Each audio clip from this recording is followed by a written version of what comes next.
Hello friends, welcome to Jo's Tamil health and beauty. சாதாரண கொசு தானே, இது என்ன பண்ணிட போகுது நம்மளை அப்படின்னு சொல்லிட்டு கொஞ்சம் அசால்ட்டாக இருந்தால் கூட உயிருக்கே ஆபத்தை விளைவிக்கக்கூடிய பலவிதமான நோய்களை அது உருவாக்கிடும். இந்த கொசுக்களை இயற்கையான முறையில் விரட்டி அடிக்கக்கூடிய ஒரு அருமையான ரொம்ப ஒரு எஃபெக்டிவான டிப்ஸ் தான் இன்றைக்கி நம்ம இந்த வீடியோவில் பார்க்க போகிறோம். இது நான் என் வீட்டில் ட்ரை பண்ண நல்ல அருமையான ரிசல்ட் கிடச்சிது. ஸோ அதை உங்கள்கிட்ட நான் ஷேர் பண்ணுறேன். நீங்களும் உங்கள் வீட்டில் ட்ரை பண்ணி பாருங்கள். இப்போ இதை நம்ம எப்படி செய்யறதுன்னு பார்க்கலாம். அதற்கு நான் இன்னைக்கு 4 பல் அளவுக்கு பூண்டு எடுத்திருக்கேன். தோல் உரிச்சிட்டு எடுத்து வச்சுருக்கேன். இதை உரலில் சேர்த்துட்டு நல்லா தட்டிக்குங்க. தண்ணிலாம் எதுவும் சேர்க்காதீங்க. இந்த மாதிரி நல்லா மைய தட்டிக்குங்க. இப்போ தட்டின இந்த பூண்டை ஒரு மண் அகல் விளக்கு இல்லைனா மண் பாத்திரம் இல்லைனா இரும்பு பாத்திரம் அந்த மாதிரி ஏதாவது எடுத்துக்கங்க. பிளாஸ்டிக் பயன்படுத்திடாதீங்க.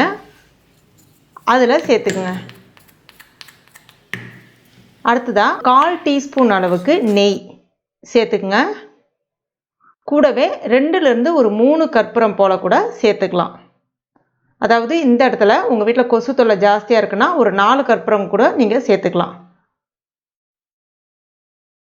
நல்லா இந்த மாதிரி கொஞ்சம் தூளாக்கி சேருங்க.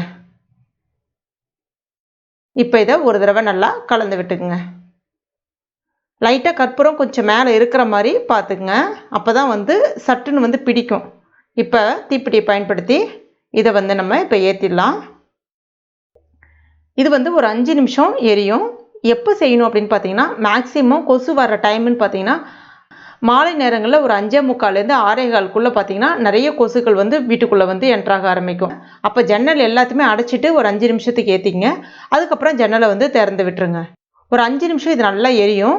அதுக்கப்புறமா அணைஞ்ச பிறகு ஒரு மைல்டான ஒரு புகை வரும். அந்த பூண்டு நெய் அந்த கற்பூர ஸ்மெல்லோட ஒரு மைல்டான ஒரு புகை வரும். அது நல்ல ஒரு அரோமா ஸ்மெல் கொடுக்கும். நமக்கு சளி இருமல் அந்த மாதிரி தொந்தரவு இருந்தாலும் சரியாகும். அதே சமயத்தில் வீட்டில் இருக்கக்கூடிய அந்த கொசுக்களை முழுமையாக வெளியில் விரட்டி அடிச்சிடும். இதில் முக்கியமாக கவனிக்க வேண்டிய விஷயம் என்னன்னு பார்த்தீங்கன்னா, இதை ஸ்மெல் பண்ணும்போது நல்ல ஒரு மைண்ட் ரிலாக்ஸேஷனும் இருக்கும். நல்ல ஒரு ஆழ்ந்த உறக்கமும் வரும். தலைவலி அந்த மாதிரி தொல்லைகள் இருந்தாலும் சரியாகிடும். ஸோ 2 in 1 இதை நீங்கள் பயன்படுத்திக்கலாம். ரொம்ப ஒரு எளிமையான டிப்ஸ் தான். இதை நீங்கள் டெய்லியும் பயன்படுத்தணும்னு கூட கிடையாது. ஒரு 1 விட்டு 1 நாள் கூட நீங்கள் பயன்படுத்தலாம். வீட்டில் கொசு தொந்தரவே இருக்காது. கண்டிப்பாக நீங்கள் ட்ரை பண்ணி பாருங்கள். ட்ரை பண்ணிவிட்டு மறக்காமல் எனக்கு கமெண்ட் பண்ணுங்கள். இந்த வீடியோ உங்களுக்கு பிடிச்சிருக்கும், பயனுள்ளதாக இருக்கும் நம்புகிறேன். பயனுள்ளதாக இருந்துச்சுன்னா மறக்காமல் லைக் பண்ணுங்கள். உங்கள் நண்பர்கள் மற்றும் ஃபேமிலி மெம்பர்ஸ் கூட நிறைய ஷேர் பண்ணுங்க. மேலும் இது போன்ற பயனுள்ள குறிப்புகளுக்கு நம்ம சேனலை இது வரைக்கும் நீங்கள் சப்ஸ்கிரைப் பண்ணலைன்னா உடனே சப்ஸ்கிரைப் பண்ணிங்க. கூடவே மறக்காமல் அந்த பெல் நோட்டிஃபிகேஷன் சிம்லேயே ப்ரெஸ் பண்ணிங்க. அப்போ தான் நான் எந்த வீடியோ போட்டாலும் உங்களுக்கு நோட்டிஃபிகேஷனாக வரும். நீங்களும் பார்த்து பயன்பெறலாம். தேங்க்யூ.